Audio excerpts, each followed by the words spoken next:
Nicole Lobato, sou professora de psicologia e hoje eu vou falar um pouquinho para vocês sobre o tema da aprendizagem e algumas das suas diferentes abordagens. Mais especificamente para essa turminha, para quem eu estou gravando esse vídeo, terceiro semestre de psicologia da UNAMA, eu vou resgatar rapidamente alguns temas que a gente já tinha falado, só para contextualizar em que ponto nós estamos, tá? Então, anteriormente nós falamos, isso antes do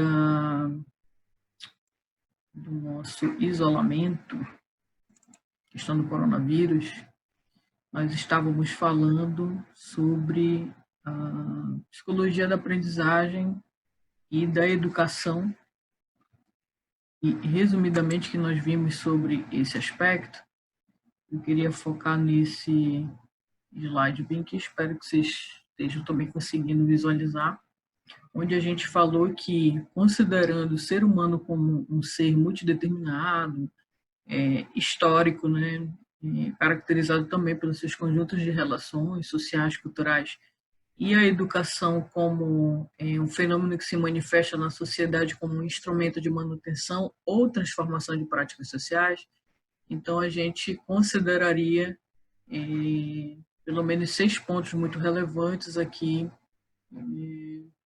demonstrados nessas figuras aqui em forma de circulares, que não há um único modelo forma de educar, a escola então não seria sua única e melhor franquia em relação à educação, todos os contextos da relação homem-ambiente ou organismo-ambiente, eles seriam contextos para essa aprendizagem, para essa educação. Seria impossível definir educação ou os seus produtos ou a transformação do indivíduo que indicaria a eficácia do processo educativo. Por isso, tanta dificuldade de a gente definir o que seria essa educação. Além do que educação não se localiza em alguém especificamente, o seu habitat seria a própria vida social. Assim, cada sociedade é quem vai definir o que é importante para a educação dos seus membros. A gente falou um pouco sobre isso, a questão da educação indígena, né? A gente tinha falado um pouquinho nesse ponto aqui, considerando diferentes educações, do homem branco, do indígena, e a gente entender que produtos são mais benéficos para cada cultura, né? E a gente teria que fazer aí uma análise contextual para entender a diferença da eficácia da educação considerando os processos culturais. Além do que ela existiria na diversidade e é uma amostra da vida social, logo não pode ser exclusiva do professor ou da escola.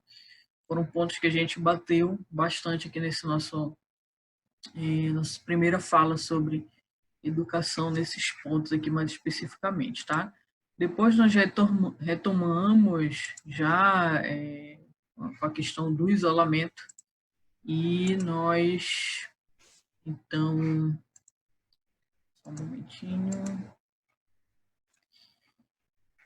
Nós então voltamos e falamos sobre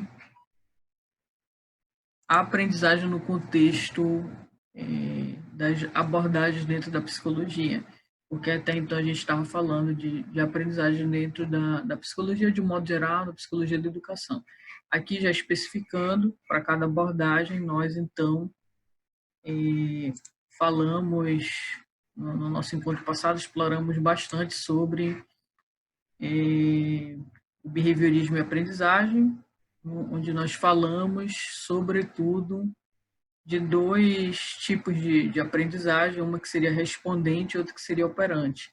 A respondente nós vimos que marcou bastante os trabalhos do Watson e sua inspiração foi principalmente os trabalhos da própria fisiologia feitos pelo Pavlov, Ivan Pavlov.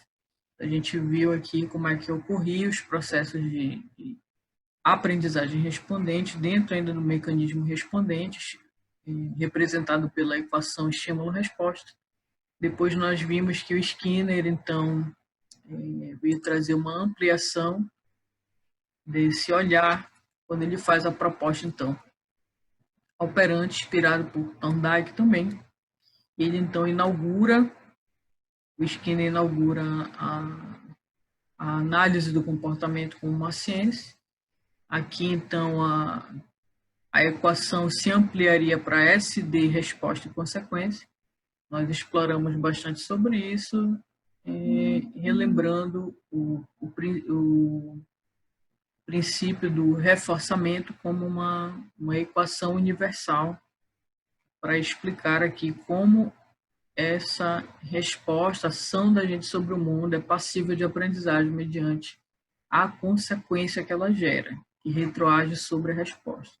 Por isso que nós falamos em linhas gerais sobre as contribuições do Skinner e vimos também que hoje, dentro da psicologia, é um dos seus ramos mais aplicáveis, né? E agora, falar um pouquinho também das contribuições da psicanálise para a aprendizagem, a gente pode perceber aí que com um contexto bem similar, quase todas essas abordagens vão surgindo dentro do próprio ritmo histórico aí da psicologia, final do século XIX, início do século XX, surge então esse grande nome bastante rico na psicologia e na psicanálise, que é o Freud. A essa época do seu surgimento, estudando com outro teórico também, o Joseph Breuer, se utilizando de hipnose, associação livre e técnicas também de interpretação de sonhos, ele passa a revelar desejos supostamente inconscientes que ele argumentava serem causas subjacentes à histeria de seus pacientes. Percebe então que o surgimento da psicanálise, antes de uma teoria ou de uma conceitualização do que seria, começa na própria prática clínica freudiana. Ele então dá o nome dessa abordagem de psicanálise, e um dos marcos iniciais da sua abordagem seria o livro A Interpretação dos Sonhos, a obra Interpretação dos Sonhos, marcada em 1900. O contexto de Primeira Grande Guerra acaba contribuindo para a grande difusão da psicanálise, quando que a própria psicanálise vinha sendo usada para tratar pessoas envolvidas na guerra e neurose também causada pela guerra. E as teorias do Freud, aí no início do século XX, acabaram se difundindo bastante em inúmeras áreas do saber, e isso obviamente também reflete no contexto da aprendizagem, na compreensão dos processos de aprendizagem, de ensino também. Eu listei aqui algumas contribuições, mesclando um pouco também com que o grupo do vídeo da psicanálise já falou, explorou muito bem, e um pouquinho mais à frente as falas aqui de algumas colegas psicanalistas para contribuir de um modo com maior expertise na área. Então, ao meu ver, uma das principais contribuições aí é o Freud olhar para além do comportamento público, observável, como a gente estava falando, dentro do behaviorismo, mas olhar também para uma esfera que ela é muitas vezes obscura, um olhar mais ambientalista, né, digamos assim. Então, quando tem essa revelação do inconsciente como também uma esfera que reflete na composição do eu, desse sujeito, é uma descoberta magnífica dentro seus reflexos na psicologia, e nos traz também a ideia de que Freud pensava esse ser humano também de um modo monista, de um modo que é um elemento único composto por várias de suas esferas, e daí ele então constrói toda uma teoria sobre o aparelho psíquico, que tem a primeira versão dela, a segunda versão dela, que a gente muitas vezes conhece ao longo do curso de psicologia como o id, ego e superego, ou isso, eu e supereu. O papel da sexualidade na infância também é muito importante na compreensão da psicanálise e compreensão também do desenvolvimento infantil. O Freud, então, descreve todo um curso do desenvolvimento infantil, onde há aí também a questão do reconhecimento da diferença sexual, onde há relações de afeto muito fortes, que envolve a criança, os seus representantes maternais e paternais, né, ou aqueles que assumem a função. Há alguns momentos decisivos aí no desenvolvimento dessa criança em que, sobretudo, ocorre o complexo de Édipo, que vai ser diferente para a menina e para o menino, segundo as obras do Freud. Esse sujeito ele vai se construindo ao longo do seu desenvolvimento e muito provavelmente o professor assume, o professor, a escola, a família, assumem papéis muito importantes ao longo dessa jornada aí. Diante dos conflitos que a gente enfrenta e que nos geram angústia, a gente busca de alguma forma um ajuste, né? A gente busca uma adaptação a essas exigências que muitas vezes a gente encara diante da questão social. E para esses processos adaptativos, o Freud deu o nome então de mecanismos de defesa, né? E aí alguns dos mais comuns são o recalque, a regressão, a projeção, sublimação, são mecanismos que o indivíduo usa para buscar reduzir, se adaptar a esses conflitos. No recalque, por exemplo, é um processo automático que mantém para fora da consciência os impulsos, ideias, sentimentos mais inaceitáveis. Na regressão, na concepção freudiana, o desenvolvimento da sexualidade inclui aí toda uma questão evolutiva, né?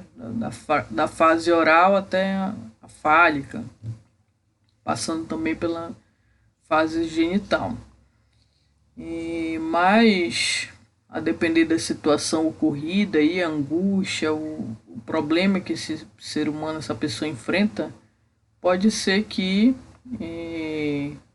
há a possibilidade que algum estágio anterior ele seja retornado em algum momento da existência dessa pessoa. Vou citar também um pouquinho da sublimação. Seria um mecanismo que consiste em buscar alguns modos assim socialmente mais aceitáveis para se satisfazer diante das pulsões mais tenebrosas do ponto de vista moral. Um exemplo interessante disso, uma colega psicanalítica colocou num grupo de professores, nesses momentos de isolamento e tudo, estava o pai e o filho, no caso o marido dela e o filhinho dela, ambos, né, brincando de uma espécie de um carrinho de criança que cabe adulto dentro também. Aí os dois estavam andando nesse carrinho e ela mandou como exemplo no grupo dos professores que era uma forma de sublimar, né, toda essa questão da angústia em relação ao isolamento, de a gente não conseguir poder andar de carro por aí, fazer as coisas que a gente normalmente faz. O pai e o filho ali estavam tendo essa brincadeira naquela ocasião, sinaliza bem a questão da sublimação. Né? Agora, os conceitos de desejo e transferência também são muito importantes dentro do contexto da aprendizagem, e, sobretudo a questão do desejo para a psicanálise. Não se trata de um objetivo, uma meta, por exemplo, a ser alcançada, não é apenas essa motivação que muitas vezes a gente entende do ponto de vista do senso comum acerca do desejo. Mas o desejo dentro da psicanálise ele sinaliza uma falta que nunca vai ser concretizada, ela nunca vai ser realizada. A gente pode entender dentro do contexto da aprendizagem que a falta também do conhecimento de alguma forma engata esse aluno nessa busca por saciar. E aí entra também a questão das relações professor e aluno, aluno e escola, o educando e educador. Se a gente entende a transferência, que não é um termo exclusivo da psicanálise, né, mas dentro do contexto psicanalítico, as relações de transferência elas são concebidas a partir do Freud como um fenômeno psíquico, né, que se encontra presente em vários âmbitos das relações da gente com os nossos semelhantes, ou aquelas pessoas que exercem algum grau de importância, uma função de importância ao longo do nosso desenvolvimento. E aí, então, há a possibilidade desse processo de transferência ele ocorrer também na relação professor e aluno, né? Porque ali também é uma relação de afeto, né? Então, é muito provável que nessa relação, que pode envolver a confiança, a valorização do conhecimento que está sendo passado, sendo produzido junto àquele professor, há também uma ocasião para que se revele também através da afetividade as potencialidades do outro, que no caso seria o aluno, né? Desde muito cedo, desde criança, é importante essas relações de transferência serem trabalhadas a favor do aluno, né? Os 3 anos é a fase da rebeldia. A criança, ela está aí entrando no Édipo, né? Naquele complexo de Édipo que nós vimos, e isso lhe traz bastante desconforto. Ao mesmo tempo, ela tem que firmar, digamos assim, o seu ponto, né? Ela tem que se posicionar, ela tem que buscar o seu espaço, e ela vai fazer isso, assim como adolescente, através do não, né? Para ter a sensação de autonomia, para ter a sensação de autogestão, de independência. Então, é muito comum, realmente, a criança nessa idade ter essa rebeldia, querer fazer as coisas sozinha. Ela não quer mais ninguém ajudando a amarrar o sapato, ela não quer que ninguém mais lhe pegue a mão para que ela faça os desenhos, ela quer se sentir autônoma. E aí ela vai exercer essas atitudes de rebeldia. Então, certos cortes também, o não, aí também vai ser necessário, né? Quando? Quando essa criança estiver colocando em risco a sua própria integridade física, né? Ou quando ela estiver prejudicando uma outra colega, batendo, ou danificando algum material, ou não participando de determinadas atividades que ela deve participar. Daí eu convidei então a professora Vivian Rey, que é psicanalista, professora também de psicologia da UNAMA, para falar um pouquinho para a gente, com mais expertise na área, né, sendo a formação dela, um pouco da interface entre a psicanálise e a aprendizagem. E a Vivi, então, discorreu um pouquinho sobre como a psicanálise compreende o processo da aprendizagem e, compartilhando um pouco também da experiência clínica dela, ela explorou o que seria dificuldade de aprendizagem para a psicanálise. Olá, meu nome é Vivian, eu sou psicóloga, psicanalista, sou professora da UNAMA, e a professora Nicole, ela pediu para que eu falasse um pouco para vocês sobre o processo de aprendizagem, né? Eu trabalho com crianças, né? Eu tenho parte dos meus estudos, eles são do meu estudo e da minha clínica, ela é dedicada à clínica infantil. Então, eu queria compartilhar um pouquinho com vocês sobre como a psicanálise compreende esse processo de aprendizagem, né? O que eu posso falar para vocês de uma forma um pouco mais sucinta?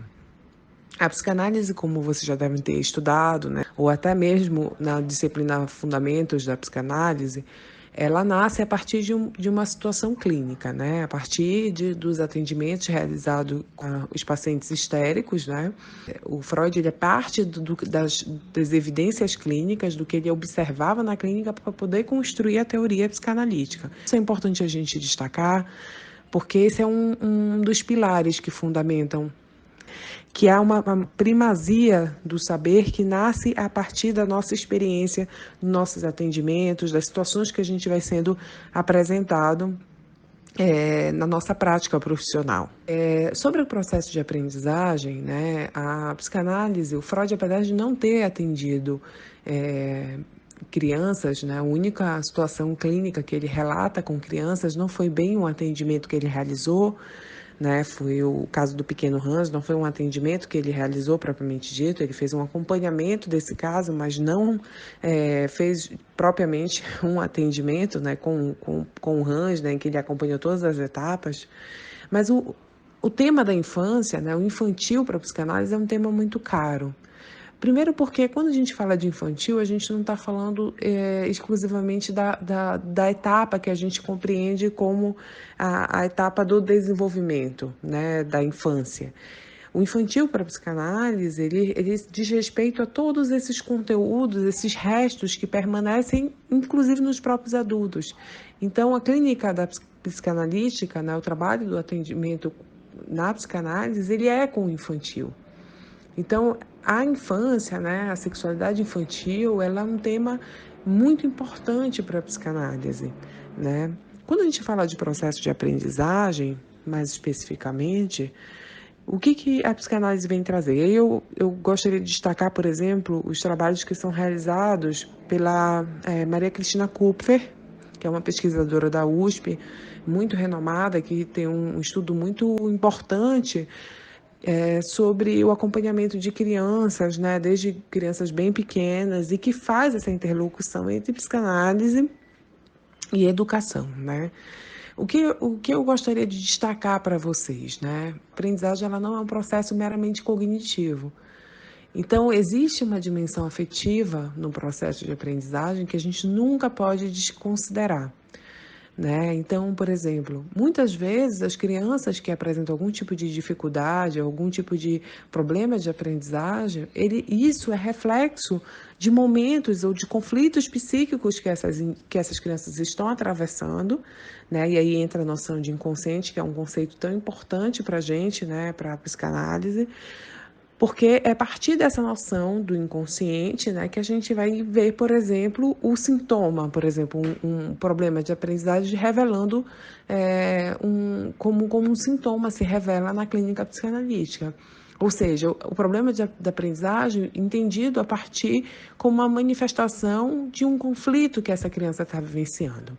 Às vezes a criança está passando por algum momento, né, delicado ao longo do seu desenvolvimento. É através dessas manifestações, dessas dificuldades, desses problemas de aprendizagem, a gente pode entender como uma forma dessa criança expressar esse conflito que ela está vivenciando.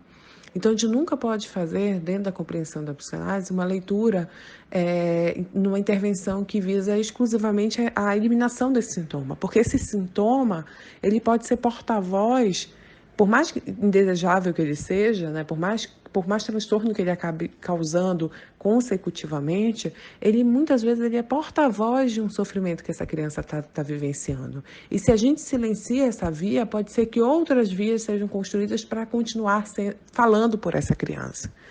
Então, o processo de aprendizagem, ele envolve a dimensão afetiva, ele envolve as relações, né, que são estabelecidas por essa criança, e a gente nunca pode desconsiderar isso, né? Porque se a gente desconsidera e entende meramente como um processo cognitivo, a gente deixa de entender, né, e de incluir a participação de todos os atores, né, que compõem a cena do processo de aprendizagem, não só a escola, né, os professores, mas também os pais, que são agentes desse processo também. Agora falando então das contribuições da psicologia da Gestalt acerca da aprendizagem, então dando continuidade, a gente tem aí também uma nova forma de estudo que surge dentro da psicologia, denominada psicologia da Gestalt, que se origina oficialmente em 1912, um artigo de um dos seus principais teóricos, o Wertheim, sobre o fenômeno Phi. Esse fenômeno Phi, vou daqui a pouquinho já mostrar um vídeo para vocês, demonstrando o que seria. É basicamente uma ilusão perceptiva que eles começaram a observar, na qual luzes piscando alternadamente, elas começam a dar uma percepção de que seria uma luz única movendo-se de um lado para o outro, né? Ela apresenta um movimento. Eu vou compartilhar aqui na tela o vídeo que está carregando aqui. Esse fenômeno Phi seria basicamente demonstrado por essa ideia de movimento dentro desse círculo. No entanto, seriam luzes piscando alternadamente.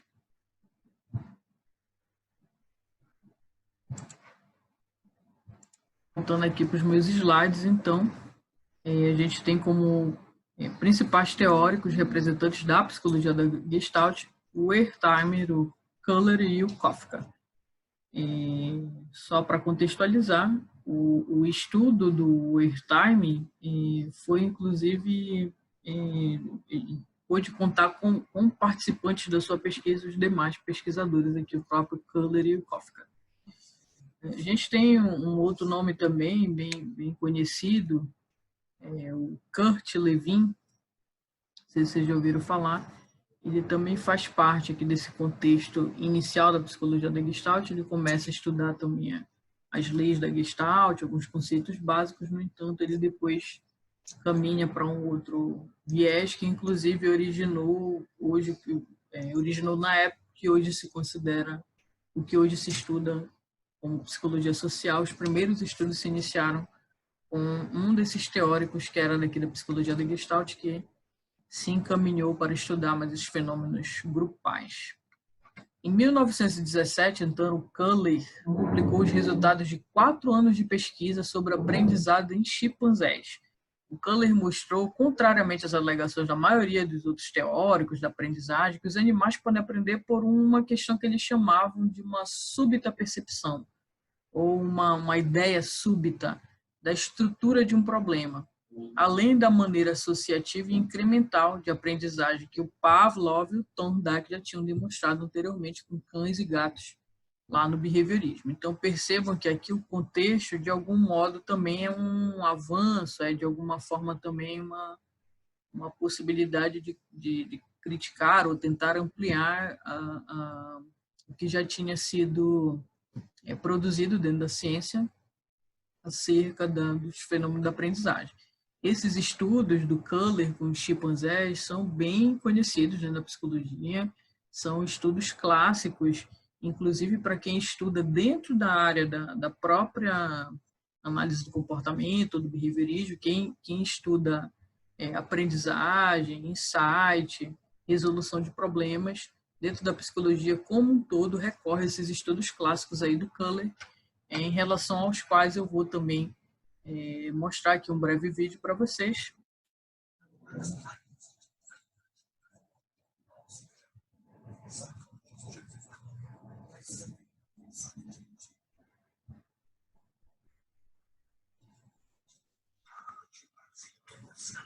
Aqui, só para contextualizar, para quem não estiver conseguindo ver muito bem, aí você tem um pedaço de alimento dentro de um tubo, né, em que o macaco não consegue pegar com as mãos, nem com a língua, nem com a boca. Né? Esse pedacinho de alimento ele está no fundo desse cano.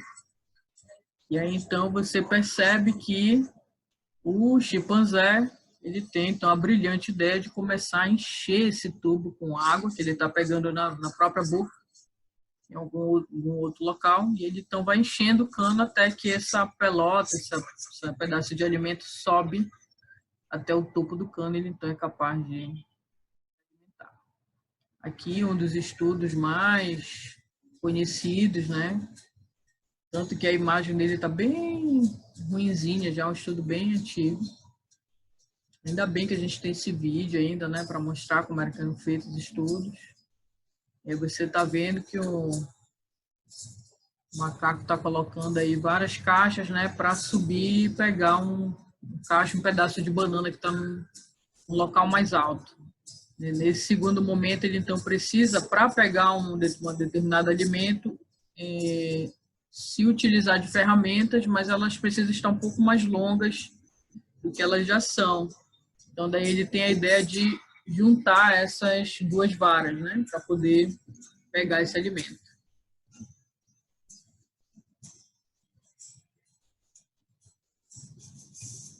Ó, perceba que a banana está bem aqui em cima, aqui pendurado, o alimento acho que é a banana. Então, eles não conseguem pegar se eles não apoiarem um caixote no outro.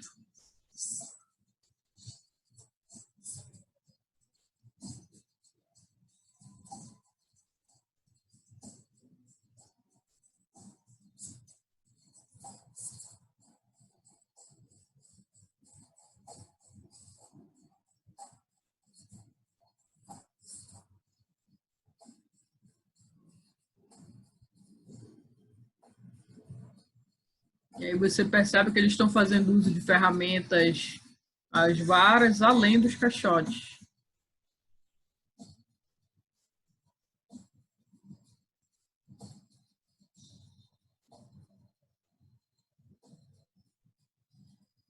O experimentador mostrando lá, né, abanando, agora está numa posição talvez um pouco mais difícil.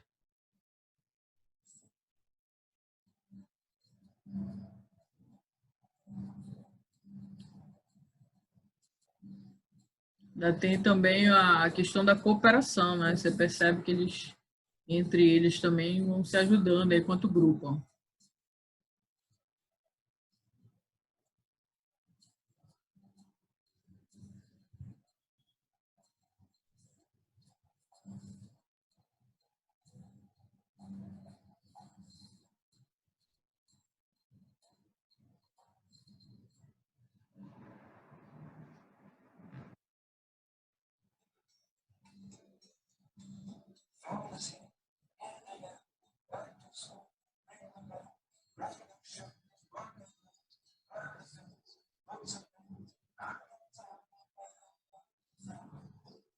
Segue com macaco prego, tá?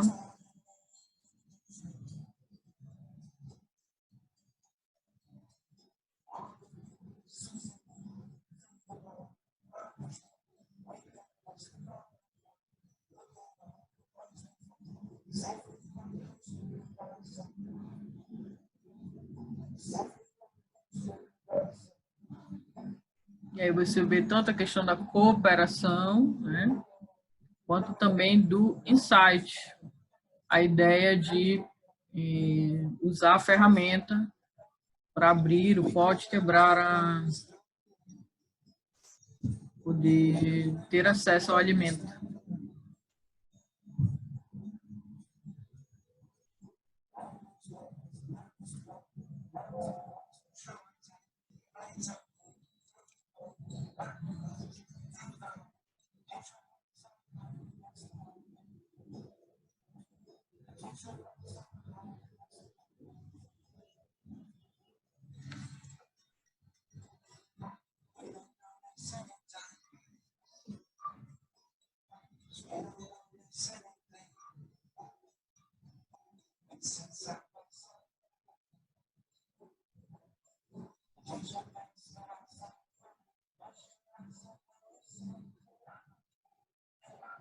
Aí quando você pensa que ele vai ser egoísta, não vai compartilhar, vai rolando assim o compartilhamento. É muito bacana esse vídeo.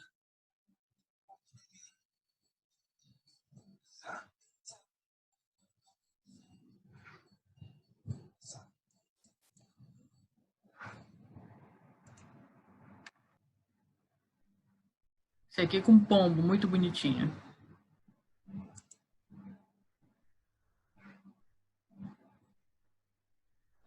Vinho está numa situação, então, em que o alimento que é dispensado para ele não consegue bicar se ele não usar se ele não usar esse objeto, uma caixinha, está dentro da câmara experimental.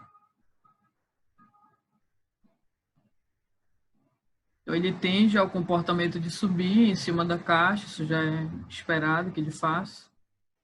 Mas a questão do insight é exatamente isso que ele vai fazer agora. A ideia de utilizar a caixa para pegar o alimento, então arrastar essa caixa com o bico para perto do alimento. Agora sim, ele consegue. Bonitinho também esse vídeo. Você vai ver que com vários desses, a partir de vários desses estudos, a gente tem alguns conceitos que são básicos para a Gestalt, que é o conceito de parte todo, meio geográfico e meio comportamental, figura, fundo e insight. A gente viu bastante, né, vou começar do último ponto aí do insight, que a gente estava falando agora há pouco nos vídeos. Então, a Gestalt, a psicologia, os psicólogos da Gestalt vão definir esse insight como uma ideia súbita, que ela é normalmente relacionada à resolução de um problema, mas a grande questão é que no momento da resolução daquele problema, essa ideia é uma ideia nova.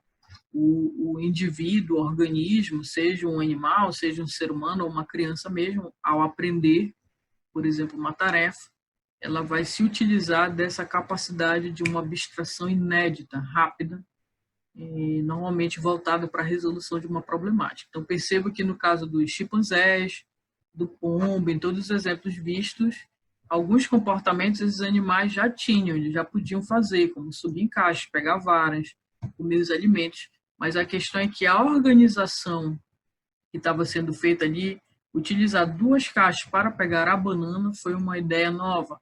Unir uma vara na outra para pegar o alimento, uma ideia nova. Se utilizar o próprio bico para arredar a caixa e então pegar a banana, também uma ideia nova. Essa a principal ideia acerca do insight. No conceito de parte todo, você pode perceber, inclusive nesses exemplos com animais e também com exemplos com humanos, crianças ou adultos aprendendo de um modo geral, é que, para a Gestalt, a soma das partes ela não é equivalente ao todo exatamente. Relembrando, a psicologia da Gestalt, assim como também a abordagem centrada na pessoa, sofre bastante influência da fenomenologia. E aí, também já relembrando alguns dos princípios filosóficos da fenomenologia, sobretudo, um dos seus principais a consideração de que o fenômeno ele é percebido de um modo único por cada indivíduo, né? E que para uma percepção, para um estudo um pouco mais original dessa percepção do fenômeno, há de ocorrer um afastamento do conceito exatamente para uma abstração mais original da relação daquele indivíduo, daquele organismo com o fenômeno. Uma vez que isso tende a ser explicado, particionado, buscado em compreender em partes menores, esse todo ele perde a sua totalidade. Por isso que na psicologia da Gestalt, as partes elas não equivalem ao todo. Há uma premissa dentro da psicologia da Gestalt que o todo ele é além da soma das partes, ele está para além. Há um exemplo que é muito rotineiro dentro da psicologia da Gestalt, é um exemplo de um objeto como uma mesa. Se você separar o tampo das pernas da mesa, você deixar aquilo em partes separadas, aquilo não é uma mesa exatamente, são pedaços de madeira avulsos ali. Mas quando esse conjunto ele se completa daquela forma que compõe de fato uma mesa, as 4 pernas, aquele tampo em cima, aquilo sim é uma mesa, porque além desse objeto completo, tem a ver também com o que isso significa para aquela pessoa, para aquele organismo que compreende esse tudo. É uma mesa que tem uma utilidade X, é a mesa de alguém que já se relacionou com ela de uma maneira X e assim por diante. Dentro desse mesmo contexto, a gente já pode comentar também sobre os conceitos de meio geográfico e meio comportamental, considerando também essas influências da fenomenologia, acerca das influências da fenomenologia sobre a psicologia da Gestalt, é que vai ocorrer a consideração de um meio comportamental para quando eu me relaciono com as coisas do mundo a partir da minha percepção. O meio geográfico são os elementos que compõem o mundo, esse ambiente, sem a minha interação propriamente dita com ele. Ainda não há uma relação de significado minha com esse mundo. Logo, ele é um meio geográfico. Quando o meio é comportamental, é a partir do momento então, que eu faço uma compreensão de um modo que já há uma representação, um significado para mim em relação àquele fenômeno, aquele todo completo. O conceito de figura-fundo também é um conceito muito importante e ele também tem muita representatividade acerca das questões relacionadas à aprendizagem, ao ensino-aprendizagem. É que todo fenômeno né, para a fenomenologia, também para a psicologia da Gestalt, ele vai ter uma parte que é um plano de fundo, denominado fundo, e a sua e o seu a sua composição que mais chama a atenção da percepção daquele organismo, que seria a sua figura. No entanto, por que o conceito figura fundo, um conceito só? Porque sem o fundo, muitas vezes aquela figura perde o seu sentido, né? Para que um ponto branco seja percebido num fundo preto, exemplo, eu preciso, para que um ponto branco seja percebido, ele precisa de um fundo escuro, um fundo preto, por exemplo. À medida que eu mudo esse fundo, por exemplo, e ele se torna branco, aquele ponto que era branco, que era a minha figura, ele fica completamente ele vai passar despercebido, ele deixa de ser figura, né? Então aí você entende a importância das duas grandes partes que compõem o fenômeno, figura e fundo, né? Eles se complementam, um não existe se não for o outro, né? Para que exista um fundo precisa da figura, para que exista a figura precisa de um fundo. Há uma reflexão muito importante sobre isso no campo da aprendizagem, é que muitas vezes, pensando mesmo na relação escola-aluno, professor-aluno, até mesmo a família e o aprendiz, é que muitas vezes o que é requerido como figura não está sendo percebido como figura para o aluno, para aquele participante, para aquele organismo que aprende, até mesmo para o animalzinho de estimação dentro de casa. E há uma compreensão equivocada, muitas vezes, do erro, do fracasso, porque a gente tem um pouco de dificuldade de entender como é a figura para cada pessoa que percebe. Se eu quiser fazer realmente uma leitura clara do que é figura e fundo para um determinado indivíduo, eu vou precisar penetrar um pouco mais naquela percepção do indivíduo, ouvi-lo, buscar entender qual é a forma como ele está percebendo aí. Daí o nome da psicologia da Gestalt, uma das suas traduções mais aceitas na língua portuguesa, seria a psicologia da forma, exatamente falando um pouco para a gente sobre o que essa psicologia estuda, a forma, a configuração que está presente em várias percepções, e cada indivíduo vai ter uma percepção única do fenômeno, porque o fenômeno também vai ser único. Essas são as principais contribuições aí da Gestalt. Tem também as leis perceptivas, que provavelmente os alunos vão também estar trazendo no vídeo. Não vou me alongar muito aqui nesse ponto. Eu vou mostrar também um videozinho para vocês falando sobre essas leis. Continuidade. Quando os objetos estão dispostos em uma sequência lógica para o observador, ele tende a associar esses pontos e assim conseguir formar uma imagem conhecida pelo cérebro. Um bom exemplo são os caligramas, que não são vistos como palavras dispersas, e sim como um objeto maior formado por um jogo de palavras.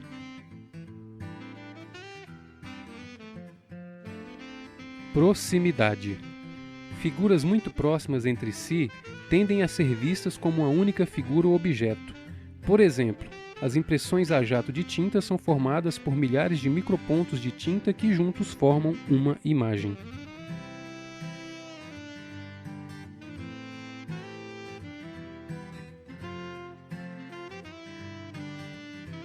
Semelhança. Elementos semelhantes entre si tendem a formar grupos mais coesos de unidades. Por exemplo, é mais fácil agrupar dois times de futebol pela cor da camisa do que apenas pela feição de cada jogador.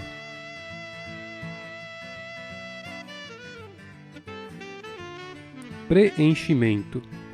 Nosso cérebro tende a completar figuras que possuem certo sentido em nossa memória, porém estão aparentemente incompletos visualmente.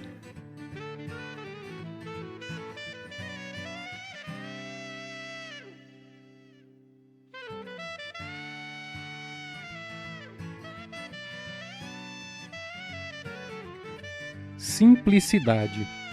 Figuras mais simples são mais facilmente compreendidas. Figuras complexas tendem a levar mais tempo para serem assimiladas.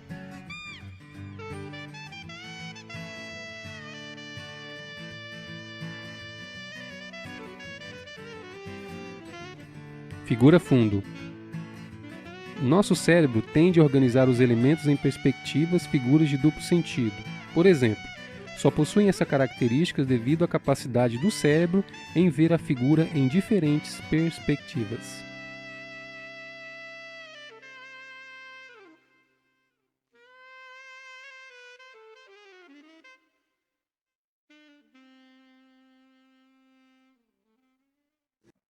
Prosseguindo as nossas contribuições das abordagens da psicologia para a aprendizagem, a gente chega, então, num dos principais psicólogos com contribuições para a aprendizagem, que é o Carl Rogers, a sua abordagem denominada abordagem centrada na pessoa, ou ACP. E essa abordagem ela é considerada foi nomeada como uma terceira força, uma terceira onda, sobretudo em função de se mostrar muitas vezes de um lado contrário ao que já pregava o próprio behaviorismo, por outro lado, contrário ao que já pregava a própria psicanálise.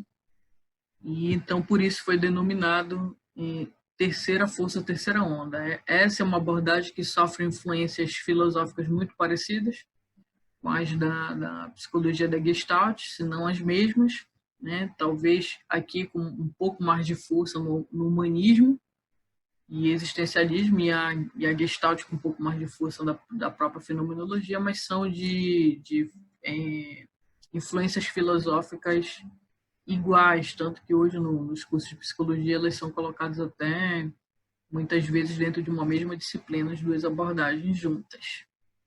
A ACP, então, a abordagem centrada na pessoa, ela faz parte da chamada psicologia humanista, um movimento que se iniciou por Maslow, também dentro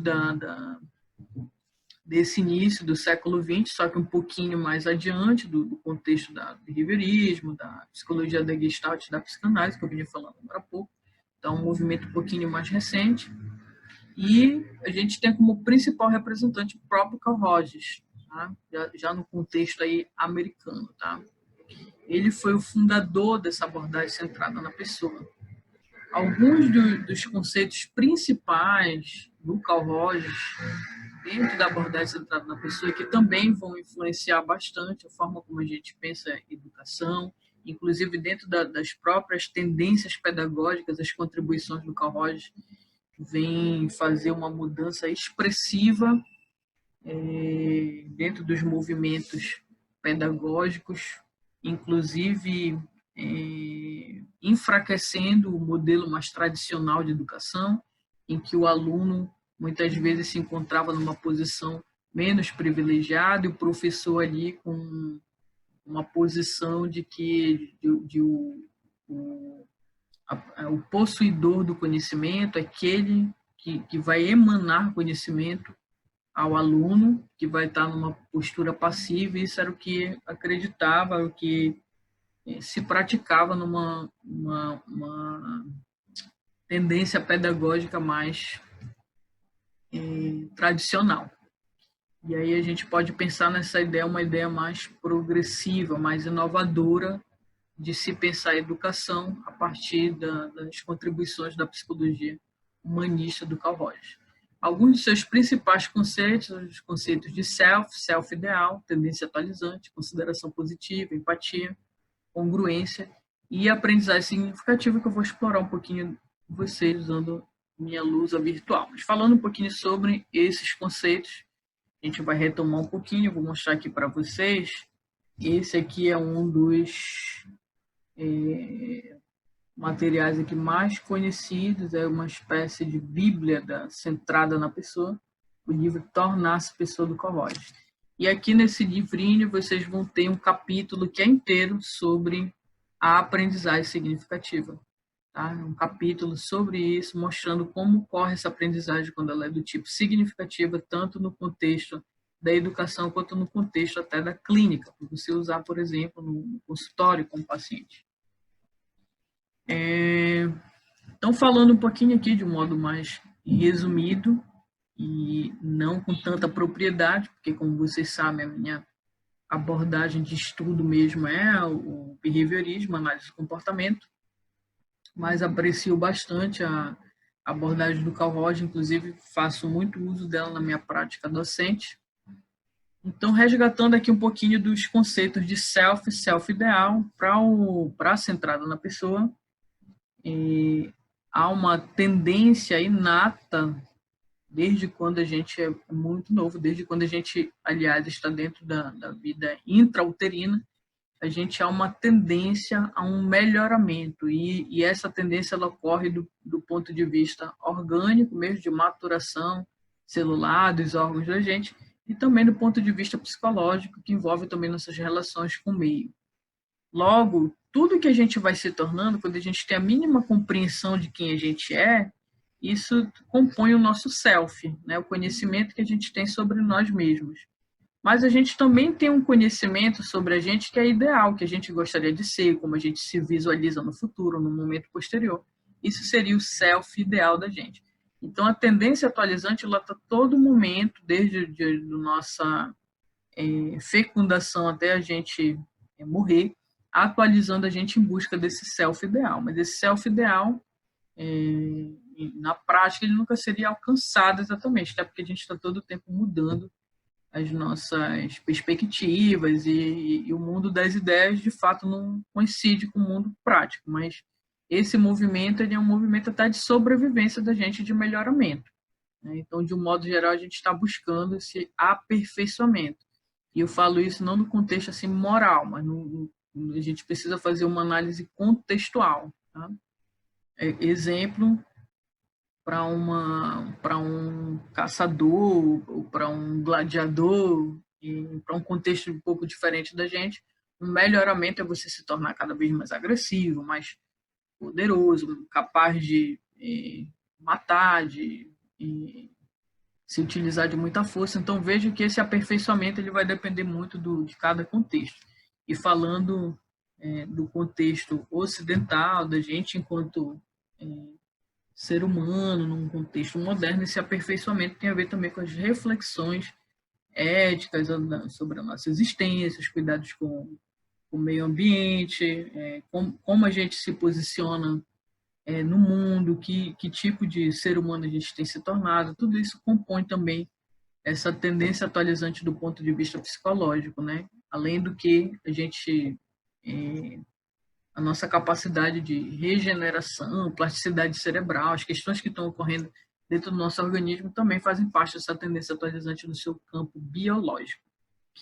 O que o Rogers considera também é que, desde muito cedo, é imprescindível que as crianças elas tenham, em relação ao seu contexto social, que o outro tenha para com ela uma consideração positiva. E normalmente, quando é na relação maternal ali, seja a mãe ou seja alguém que exerce essa função de mãe, há uma consideração que é descrito no livro do Rogers, que é a consideração positiva incondicional, né? Ou seja, eu estimar o que o outro tem de melhor, independente das ações dele exatamente. Mas já esperar que o outro esteja fazendo o que há de melhor. Há uma contribuição desse ponto hoje, a exemplo, nas terapias comportamentais modernas, é que o terapeuta tem esse olhar sobre o seu paciente, até mesmo aquele paciente suicida, com transtorno de personalidade, mas que essa consideração positiva incondicional, independente do que a pessoa fez, a gente considerar que ela fez o que podia fazer de melhor até então, causa no outro um sentimento, um clima de acolhimento em que ele também tem o seu funcionamento favorecido aí, né? Como se a gente conseguisse potencializar essa tendência atualizante quando há para aquele indivíduo essa consideração positiva. Essa consideração positiva para o Carl Rogers também ela precisa estar acompanhada em relação ao professor, em relação ao terapeuta, faz de conta aqui da empatia congruência. Então, é muito importante, desde muito cedo, no desenvolvimento pleno de um indivíduo que vai ter um self em desenvolvimento pleno, que os seus cuidadores, os seus professores, aquelas pessoas que são importantes no seu desenvolvimento, tenham em relação a ele essa consideração positiva, a empatia, que é a capacidade ou esforço mental aqui que alguém faz para compreender a perspectiva do outro em relação ao problema, né? A mãe compreender a dificuldade do filho a partir do olhar do próprio filho, por exemplo, e também a congruência, que é uma relação de autenticidade, né? Essa relação de autenticidade, ela envolve o que as pessoas dizem, o que as pessoas fazem, os sentimentos das pessoas, e uma vez que esses elementos eles são harmônicos entre eles, o que as pessoas falam, o que elas sentem, o que elas fazem, de algum modo também isso serve como modelo, uma vez que uma mãe, um cuidador, até mesmo um professor, um educador, de um modo geral, é congruente nas suas ações, sentimentos e percepções, ele também tende a ensinar, monitorar o outro que está sob sua responsabilidade de um modo que também é autêntico. E esses requisitos da consideração positiva, a empatia, a congruência também facilita essa tendência atualizante, esse movimento do self em busca de um self ideal, de um modo que tende a maximizar esse aperfeiçoamento. Tá? Buscando agora fazer uma contribuição de um dos capítulos do Rogers que se dedica à questão da aprendizagem especificamente, aprendizagem significativa, eu vou abrir aqui um pouquinho a minha lousa virtual para mostrar para vocês aqui 5 condições que o Carl Rogers coloca como fundamentais para rolar essa aprendizagem significativa, sem as quais, segundo Carl Rogers, provavelmente, se alguém aprender, vai aprender de um modo que não é esse significativo. Tá? Eu já vou falar um pouquinho para vocês o que seria essa aprendizagem significativa. O que o Carl Rogers diz aqui é o seguinte, que se os educadores estão interessados em aprendizagens que sejam funcionais, que provoquem modificações no comportamento, que penetrem a pessoa e suas ações, poderão olhar para o campo da psicoterapia em busca de exemplos e ideias, porque o capítulo, embora fale das conquistas para a educação, ele escreve com exemplos também da questão do terapeuta com o paciente. Então, ele diz que esse processo que ele descreve do campo da psicoterapia pode facilmente ser adaptado para a questão da educação, na relação aí educador e aprendiz, ou educando, né? Logo, essa aprendizagem significativa significa uma aprendizagem que gera mudança de comportamento e ela é penetrante nas ações de uma pessoa que aprende dessa forma. Tá? Só para a gente entender em linhas gerais do que se trata essa aprendizagem significativa. Então, a gente já viu que ela é uma aprendizagem que muda a pessoa, que muda a forma de ser de alguém. Ela vai impactar sobre a personalidade de alguém. O Carl Rogers, então, ele descreve 5 condições para que ocorra essa aprendizagem do tipo significativo. Então, o que o Carl Rogers explora a respeito da aprendizagem significativa é que, mediante a longa experiência dele como terapeuta e também, para quem não conhece a abordagem centrada na pessoa, o Carl Rogers também foi um grande pesquisador.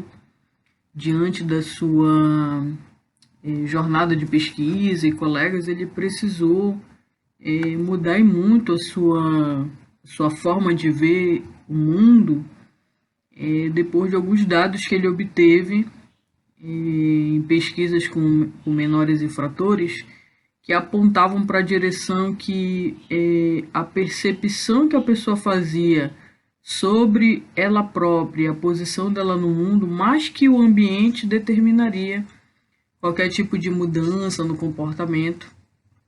E essa ideia, inclusive, está ligada ao conceito de self. O Carl Rogers precisou rever esse olhar, tanto que ele faz a crítica ao ambientalismo, colocando o papel dos processos de conscientização, de reflexão, muito mais derivados da percepção única e exclusiva que o indivíduo faz do seu ambiente, claro, porque o Carroll não desconsidera as relações sociais, mas o que ele considera é que ele e pesquisadores da área é que mais vale a percepção que o indivíduo faz do ambiente que o ambiente propriamente dito. E nesse contexto que ele coloca que, devido a essa longa experiência dele, também como terapeuta, pesquisador, a aprendizagem significativa seria muito facilitada no contexto da psicoterapia, daí essa indicação dele para que os educadores a tomem como exemplo, e foca bastante na relação terapêutica. E olha que interessante, essa ideia é hoje muito abraçada pela própria psicoterapia comportamental moderna, né? Você vai ver muito desse toque de relação terapêutica, relação de afeto, trabalho com o que representa o próprio terapeuta também em outras terapias, embora originado aqui na ACP, né? Além do que, não faz parte da disciplina, mas vale a pena mencionar também que hoje muito que se explora dentro de plantão psicológico surge também aqui desse contexto, inaugurado pela abordagem centrada na pessoa. O que ele considera que isso não tem a ver só com sua impressão subjetiva de uma aprendizagem, mas foi fortemente confirmado por investigações que ele fez ao longo do seu trabalho, né? O que também ele faz no livro como considerações importantes acerca dessas aprendizagens ou alterações feitas dela no ambiente é que a pessoa, o cliente ou o aluno que a gente está colocando como aprendiz começa um processo gradual de ver-se de um modo diferente. Aí, muito interessante como resultado dessa aprendizagem significativa, que pode e muito motivar professores, educadores, familiares, assistentes terapêuticos, atendentes terapêuticos, nesse sentido é de que há um produto muito mais duradouro que um simples repasse de conhecimento ou um simples aconselhamento. A aprendizagem significativa ela resultaria numa pessoa começando a ver-se de um modo diferente, além do que cooperaria para que ela pudesse se aceitar, os seus sentimentos, suas emoções, suas percepções também de uma maneira mais total. Produziria um efeito muito positivo sobre a autoconfiança e a autonomia.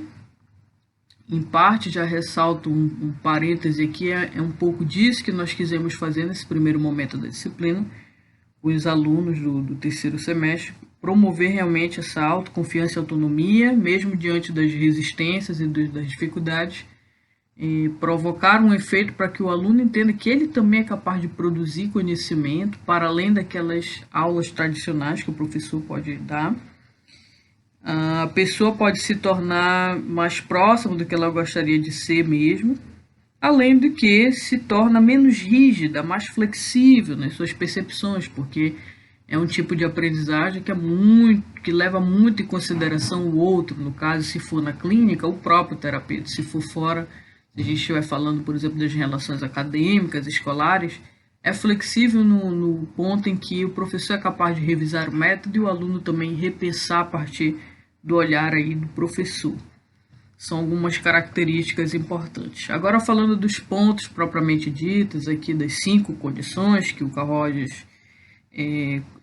pontua, do primeiro ao 4º ponto que vocês estão vendo aí nessa lousa de brincadeirinha, eles dizem respeito ao professor em relação ao aluno, ou o terapeuta em relação ao cliente.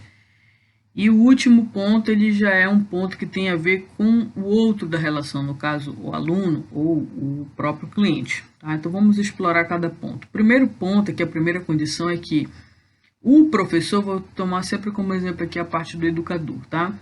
O educador, o professor, ele precisa, antes de tudo, para promover essa aprendizagem significativa, reconhecer ou compreender que há ali do outro lado, na pessoa do aluno, o enfrentamento de um problema. O que é esse enfrentamento de problema? Se você for buscar olhar dentro da CP, não é exatamente o piano nas costas, aquele problemaço, mas assim que entenda o problema como uma interrogação, uma questão a ser descoberta.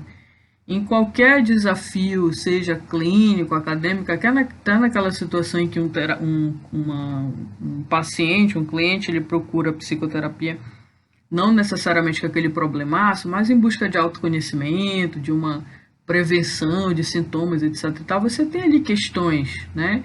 Então esse problema você entende ele como interrogações, sabe aquele problema da matemática? Ela resolve o problema. E a gente via lá na quarta série.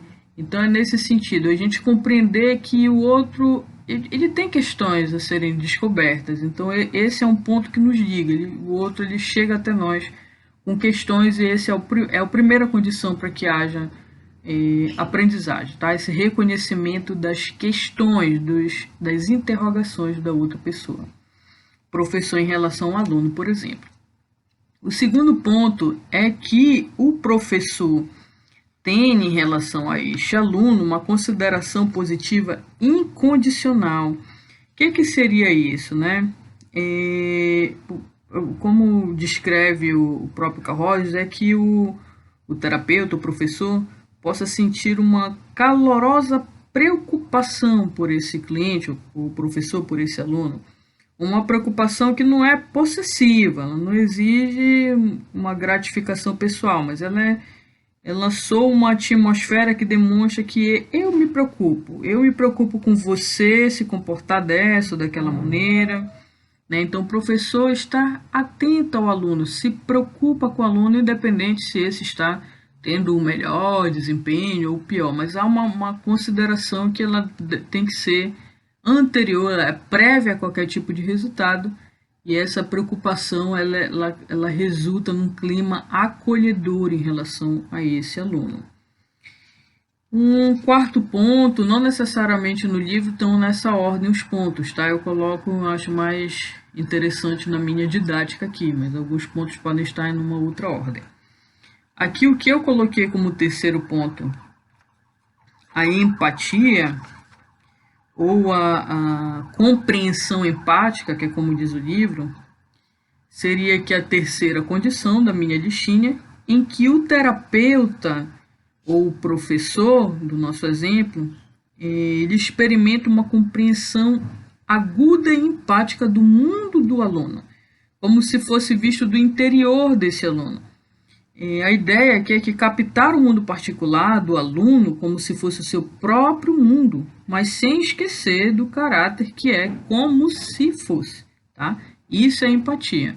Empatia não é você ir lá e precisar ser igual ao outro, mas você conseguir fazer um esforço mental na sua relação com o aluno ou com o cliente, para entender como é estar com ele. Isso seria a compreensão empática, que eu chamei aqui de empatia.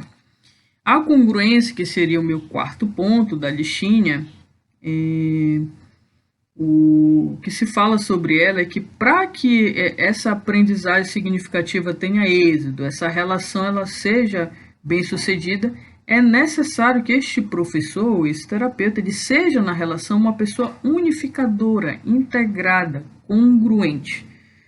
O que o Carl Rogers quer dizer com isso é que deve ter na relação com o aluno, por exemplo, o professor, uma relação não de fachada, uma ficção, né? Esse reconhecimento, essa preocupação com o outro, deve ser algo de fato autêntico. Você pode entender também essa congruência como uma harmonia entre o que a pessoa diz, o que ela pensa, o que ela sente.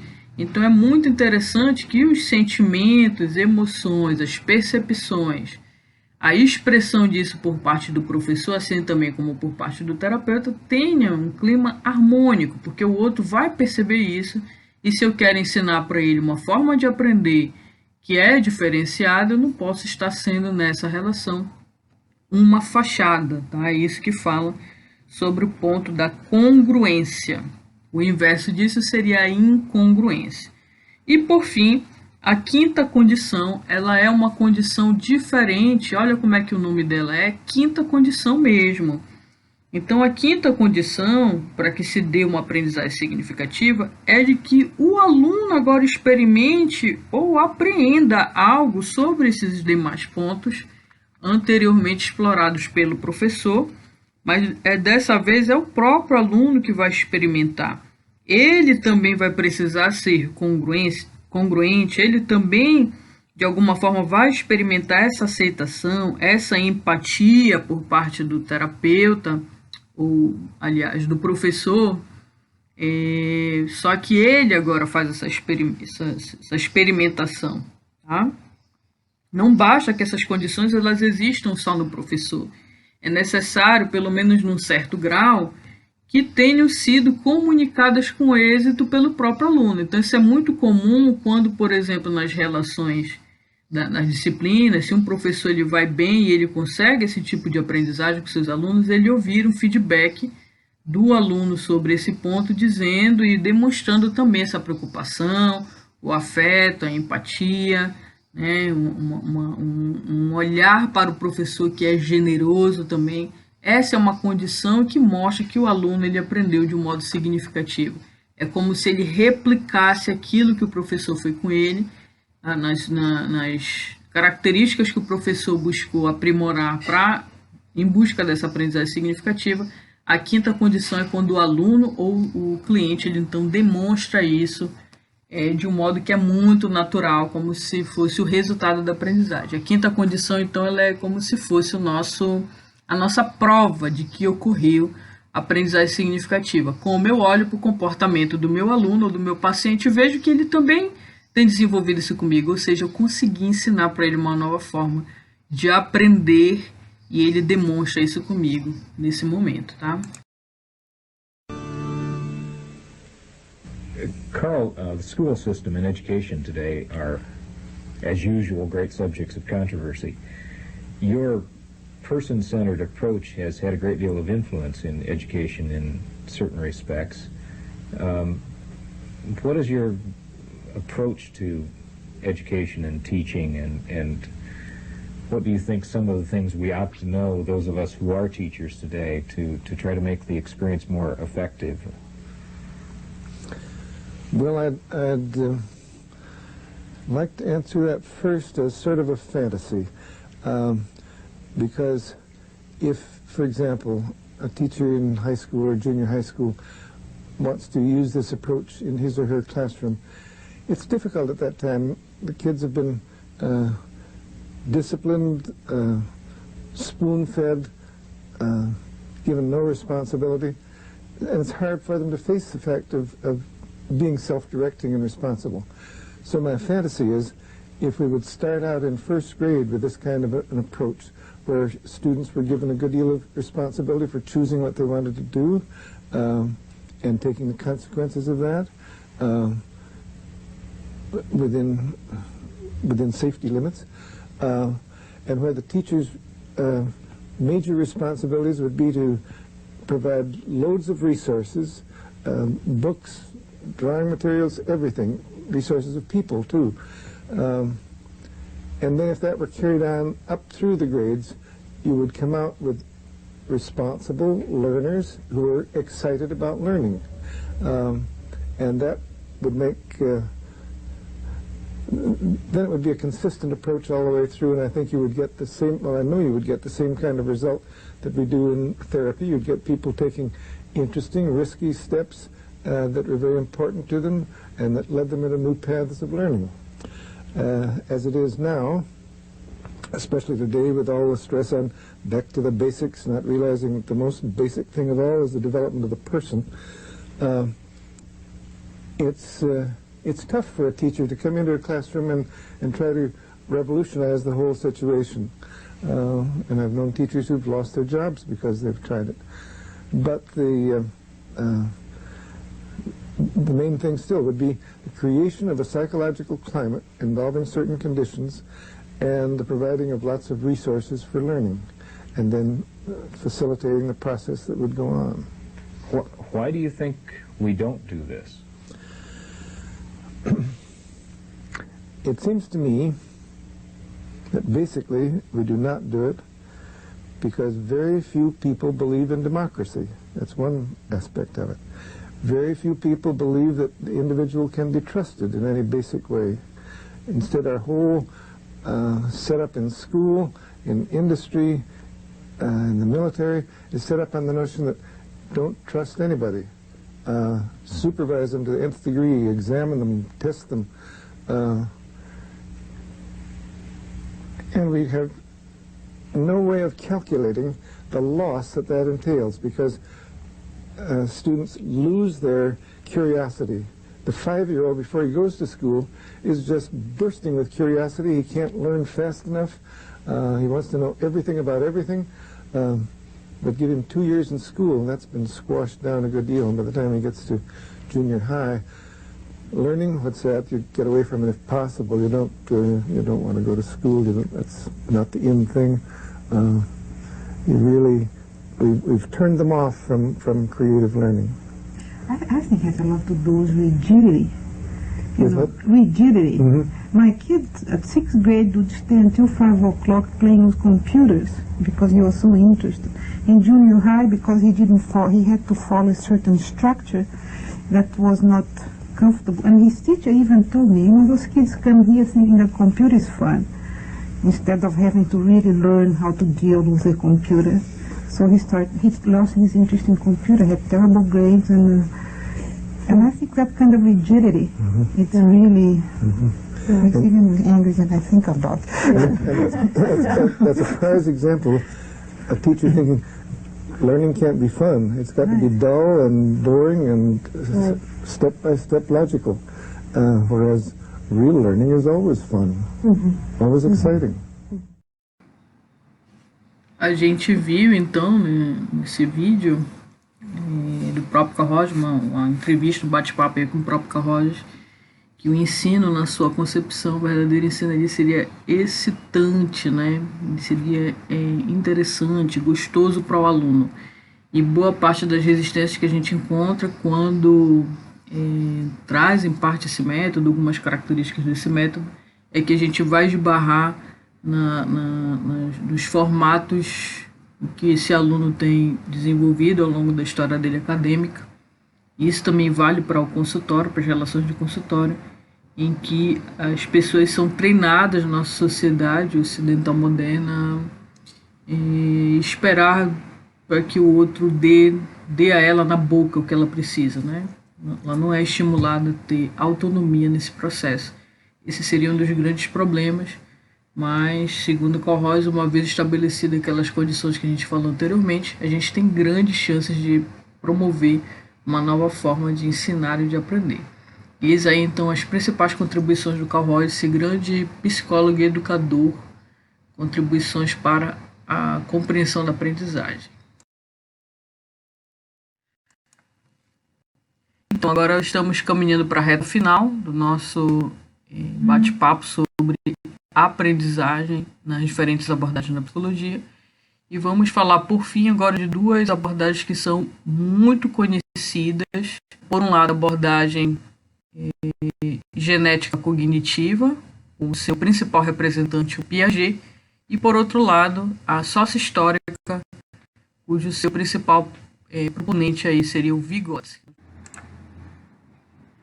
Então, Piaget foi um dos mais importantes pensadores do século XX, e a formação dele, a princípio, não era na psicologia, né? Sim, ele tem uma formação na biologia.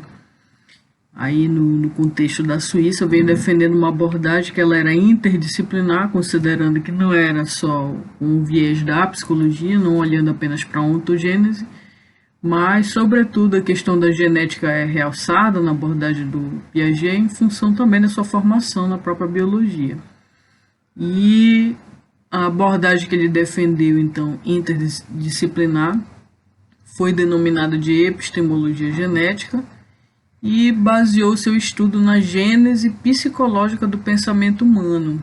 Então, veja que aqui também a gente já tem também um salto importante, tanto no Piaget, no Vygotsky, no Vallon, que eu não estou falando nitidamente nesses slides, mas ele entra também nesse contexto, é que eles se voltam muito para a questão da aprendizagem em humanos, né? Então você já vai ver um pouquinho mais de fora a questão de aprendizagem animal, como foram nos estudos mais pioneiros lá no behaviorismo, na Gestalt. O Piaget, então, é o criador dessa teoria, que é também construtivista. Abro um parêntese aqui para dizer que não só o Piaget é construtivista, como também o Vygotsky, Vallon, boa parte dos teóricos que vão considerar a questão da força ambiental também sobre o comportamento, mas as aquisições do campo da genética, da biologia, como também fatores importantes. E nessa teoria ele vai considerar 4 fatores, principalmente, que são, para ele, essenciais para o desenvolvimento cognitivo de uma criança. O biológico, nesse sentido, vai estar relacionado à própria maturação orgânica mesmo, sistema nervoso, os órgãos, a biologia do organismo, das experiências e de exercícios, que aí é fruto da ação da criança sobre os objetos, sobre o meio também, que ela está inserida, já culminando no fator de interações sociais, que vai ser responsável por desenvolver, por meio da linguagem e da educação, a capacidade cognitiva de abstração dessa criança, e também o fator de equilibração das ações, que está fortemente relacionada à adaptação dela ao meio, a situações diversas nas quais ela está inserida. Então você vê aí que dentre os 4 fatores essenciais do desenvolvimento, você tem um de cunho que é mais biológico, outro que tem a ver com a criança, a experiência dela individual acerca desse mundo, e também as interações sociais, a adaptação ao meio dessas interações sociais. É isso que se chama de construtivismo, ou um pouquinho, se você dá um pouco mais de ênfase no fator social, socioconstrutivismo. De um lado você tem o Piaget com mais força na questão da biologia interferindo nesse ambiente, por outro lado, quando a gente falar mais do Vygotsky, você vai ver que tem um pouco mais de força do meio social sobre o fator cognitivo, que já seria a visão vygotskiana. Dando continuidade, então, aqui, a teoria do Piaget, ela é proposta também, ela faz uma proposta também de estágios cognitivos. Você vai ver que dentro dessa abordagem construtivista, genética cognitiva do Piaget, você vai ter várias teorias dentro dela, e uma delas é essa sobre os estágios de desenvolvimento, que foi aí estudada, estruturada por ele de 1940 a 1945, mais ou menos. E aí, a partir de uma minuciosa observação que ele fazia dos próprios filhos dele e de outras crianças, o Piaget pôde impulsionar sua teoria da genética cognitiva, propondo a existência desses estágios, em relação aos quais eu já vou mostrar um videozinho explicando o que ocorre aí em cada um desses estágios, tá? Desde logo muito recente, o nascimento da criança, até aí sua adolescência, juventude. O ser humano, então, ele vai caminhando ao longo dessas fases de desenvolvimento.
E a esse ponto se relaciona aí questões neurocerebrais, o próprio organismo humano fruto de uma filogênese que é linguística, né? Então essas estruturas nós já teríamos, mas o ambiente, no caso, ele vai poder desenvolver, né? A gente concebe isso através do nosso nascimento, mas no dia a dia, de acordo com o ambiente, a gente vai poder desenvolver essa linguagem, dependendo do contexto que a gente vai se inserir. O Piaget afirma que o desenvolvimento da linguagem é um processo de equilibração progressiva, uma permanente passagem de um estágio de menor equilíbrio para outro. Sobre esse ponto, essa imagem lá realça bem essa compreensão do Piaget como se fosse uma equação, digamos assim, para toda e qualquer situação de aprendizagem. Você pode, a partir do olhar piagetiano, entender da seguinte forma, em que sempre que há uma descoberta, um novo conhecimento, eu vou passar de uma situação já pré-existente para uma nova, há naturalmente um ponto então de desequilíbrio, em função de um esquema antigo precisar de algum modo agora assimilar e acomodar um novo esquema. Então isso ocorre em várias situações da vida humana, desde a nossa infância até sempre na nossa vida, quando a gente precisa então aprimorar uma habilidade, aprender um novo conhecimento. A exemplo da gente precisando utilizar dos recursos tecnológicos para ministrar nossas aulas, os alunos também, em períodos de quarentena, a gente está passando, queira ou não, por um desequilíbrio. A primeira vez que a gente acessou a plataforma do Teams ou do Zoom, ou fazendo uma videochamada pela primeira vez, preparando um seminário em vídeo pela primeira vez, a gente passa aí por situações que elas bagunçam um pouco os nossos esquemas antigos. No entanto, é natural esse ponto de desequilíbrio quando a gente está buscando essa adaptação. Essa busca por uma adaptação é uma tendência natural de todo o organismo. Então, ele vai passar por assimilação, a priori, que é então essa primeira fase de buscar abstrair, fazer uma leitura desse ambiente, passando a compreender os elementos que compõem esse ambiente. E uma vez que essa assimilação ocorre, então ela culmina para a acomodação, ou seja, eu já vou reter esse conhecimento na minha estrutura orgânica, neurobiológica, e daí então, quando esse conhecimento já é pleno, eu já tenho essa habilidade, eu vou novamente estar numa posição de equilíbrio, mas o meu organismo ao final desse processo é diferente. Agora eu sou alguém com a minha personalidade de antes, com várias coisas que eu já fazia antes, mas que também agora consigo fazer aulas online. Você, quanto aluno, também você consegue outras habilidades a partir do exemplo que eu dei. Esse é um dos pontos muito fortes aqui dentro da teoria do Piaget, os conceitos de assimilação e acomodação no quesito da adaptação às novas aprendizagens, aos novos esquemas aos quais a gente está a todo tempo subordinado. Falando agora sobre as contribuições do Vygotsky na abordagem sócio-histórica sobre a aprendizagem, podemos dizer que o Vygotsky foi o pioneiro no conceito de que o desenvolvimento intelectual de crianças ocorre em função de interações sociais e condições de vida. Como o próprio nome sugere, a abordagem sócio-histórica ela vai dar um foco no contexto social e histórico de um indivíduo para você compreender todo e qualquer construto, e a aprendizagem não seria diferente. Algumas questões curiosas acerca do Vygotsky é que, apesar de ele ter tido muita contribuição para o campo da psicologia, para o campo da sociologia, da própria psicologia sócio-histórica, ele fez essa vasta contribuição em curto tempo, porque ele produziu muito, ele vinha do direito, não era da psicologia exatamente, mas ele morreu muito jovem, com 37 anos, e essas descobertas elas foram anos depois da sua morte, feitas por meios acadêmicos. Daí então Vygotsky ficou bem conhecido, mas o contexto aí é Rússia, Para o Vygotsky, a diversidade de objetos de estudo das abordagens em psicologia, aí você tem como exemplo inconsciente por parte da psicanálise, o comportamento por parte do behaviorismo, o psiquismo e suas propriedades por parte da Gestalt, como ele cita. Segundo ele, são produtos do dualismo, né? Então ele faz uma reflexão filosófica que também é importante, né, apontando para o monismo. É importante a gente dizer que não é porque ele está fazendo essa crítica que essas abordagens eram dualistas, não necessariamente, tá? Mas ele coloca isso como produtos, né? Como a psicologia sofreu desse problema, cada abordagem em busca de sanar a questão do dualismo foi desenvolvendo aí objetos de estudo diferentes. E o que ele diz, a crítica que ele faz sobre isso é que essa busca por esses objetos de estudo mostra a incapacidade dessas abordagens em darem respostas para fenômenos psicológicos. E daí então ele põe a valorização nesse olhar explicativo dele, dizendo que elas então não davam conta de explicar ou de explicitar claramente a gênese das funções psicológicas tipicamente humanas, né? E é o que ele se propõe a fazer dentro dessa nova psicologia, que se baseia no método e nos princípios do materialismo dialético, e propõe que essa psicologia compreendesse o aspecto cognitivo histórica e culturalmente. Seria a forma dele de fazer psicologia diferente das demais. Assim, o Vygotsky compreende a aprendizagem considerando alguns pontos aqui, pelo menos 5 pontos principais. Que o homem é um ser histórico, social, cultural, assim ele é moldado pela cultura que ele próprio cria, né? Então, ao mesmo tempo que o ser humano é ativo diante dessa cultura, ele também é moldado por ela, ela retroage sobre ele. O indivíduo, nesse contexto, seria determinado nas interações sociais, por meio da relação com o outro, que ele vai construir a linguagem, e por ela própria que o indivíduo é determinado e determinante dos outros indivíduos. Aqui você entende a linguagem como uma ferramenta de mediação das relações e também da própria aprendizagem. A atividade mental seria exclusivamente humana e resultante da aprendizagem social, da interiorização da cultura e das relações sociais. Aqui você entende que os aspectos cognitivos, se a gente pensar, né, nessa mente como um conjunto de habilidades internas que me permitem abstrair o mundo e resolver problemas, a gente pode entender que ela é fruto dessa aprendizagem social para o Vygotsky. O desenvolvimento, nesse sentido, ele seria um longo processo marcado por saltos qualitativos que ocorrem para o Vygotsky em principalmente 3 momentos. Da filogênese, origem da espécie, para a sociogênese. Então ele tem aí a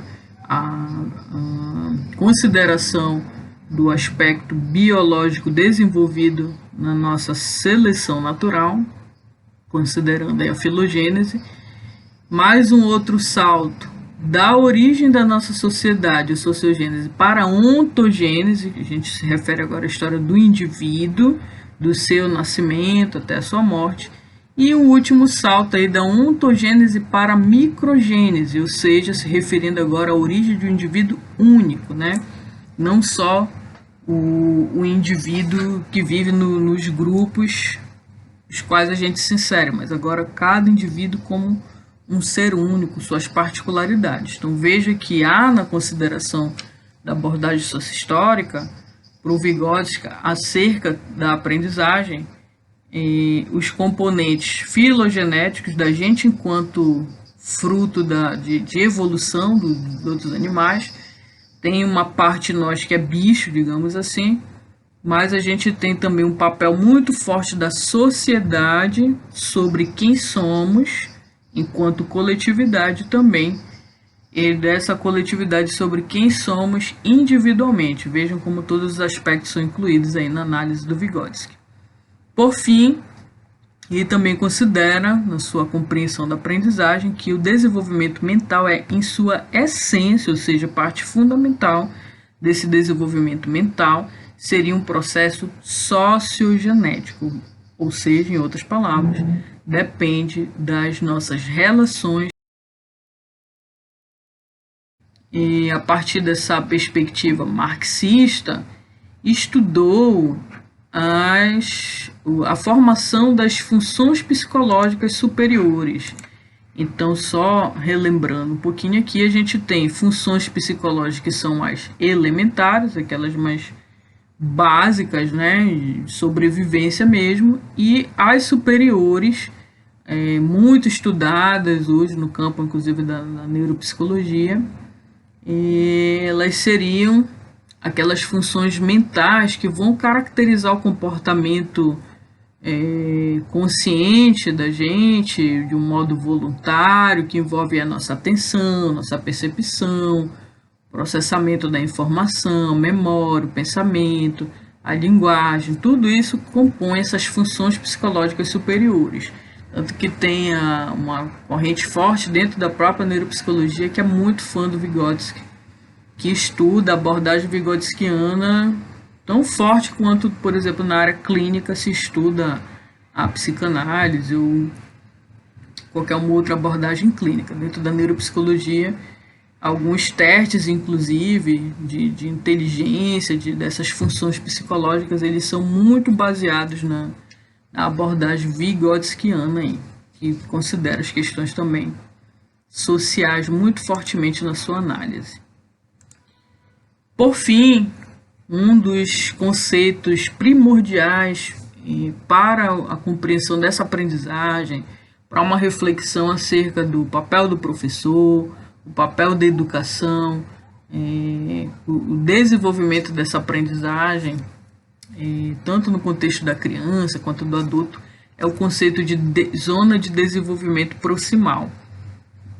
Quando a gente está falando desse conceito de zona de desenvolvimento, ele remete a uma ideia de que há momentos distintos no desenvolvimento de uma pessoa, de um indivíduo, em que ele é capaz de resolver problemas, situações sem ajuda. Isso não significa que ele não precisou anteriormente, considerando que é uma abordagem sócio-histórica, então nossas habilidades elas são frutos desse meio. Mas em algum momento eu já sou capaz de resolver uma problemática sem ajuda. Nesse ponto eu estaria no nível de desenvolvimento atual, que seria o que ele chama de zona de desenvolvimento real, ou nível de desenvolvimento real. É nesse ponto em que eu consigo promover atividades, promover ações que me resultam na solução de problemas sem uma ajuda clara. E há um outro momento, há um outro nível desse desenvolvimento em que eu posso resolver problemas, situações, atividades com a ajuda de um outro social. Nesse momento, nesse nível, a gente estaria falando do nível de desenvolvimento potencial ou zona de desenvolvimento potencial. A zona de desenvolvimento proximal, então, seria exatamente o meio do caminho entre os dois níveis de desenvolvimento, aquele que é real e aquele que é potencial. Cabe, então, aí ao educador, ao professor, ao responsável, ou ao pesquisador, psicólogo, enfim, aquele que está analisando o desenvolvimento de alguém, as aprendizagens de alguém, refletir sobre o quão grande está essa zona, ou quão pequena ela esteja. É interessante sempre estar fazendo essa reflexão para que esse nível ele não fique tão distante, né, do ponto em que eu consigo resolver problemas com a ajuda de alguém, para o ponto em que eu consigo resolver problemas com essa ajuda, sem ajuda e com ajuda. Conhecer esse processo da criança ou de qualquer outro indivíduo é muito importante para a gente diagnosticar ciclos que já estão completos né, ou aqueles que estão em vias de formação e que vão precisar, então, da minha ajuda aí como terapeuta, como professor, para exatamente estimular essas habilidades.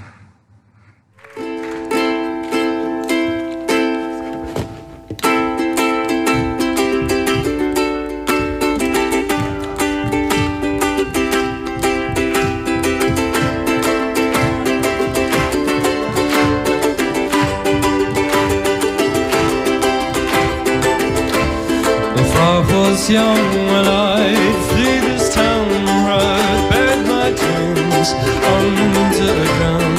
As did I, we drink to die, we drink tonight. Far from home, elephant guns, let's take them down one by one. It's laid down, no, it's not been found, it's not to run. Let the seasons begin where all was right. Let the season begin. Take the big in town.